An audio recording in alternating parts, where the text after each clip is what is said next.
বন্ধুরা, সবাই কেমন আছো? নিশ্চয়ই খুব ভালো আছো। আর এই দেখো সকালবেলা আমাদের আজকে আলুর পরোটা হচ্ছে। কে বানাচ্ছে দেখো, এই যে আমাদের আলু পরোটা বানানোর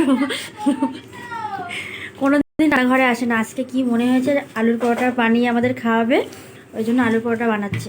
তো কিভাবে বানিয়েছে প্রথম থেকে তোমাদেরকে দেখাতে পারলাম না, তার জন্য দুঃখিত, খুবই দুঃখিত। এই যে এখন বানানো মানে হচ্ছে, এই যে লেচি বানানো হয়ে গেছে পুর ভরে, আর এই যে পরোটা ভাজা হচ্ছে। তো কে কে আলু পরোটা হচ্ছে ওখানে এখানে ভাজা ভেজে রাখা হচ্ছে আর ভাজা হচ্ছে এখানে। সবাই জানে কোথায় ভাজা হয়, এই যে এখানে ভাজা হচ্ছে। আর বানানোর লোকটা ভালো করে দেখে নাও, যদি কারোর খাওয়ার ইচ্ছা থাকে বা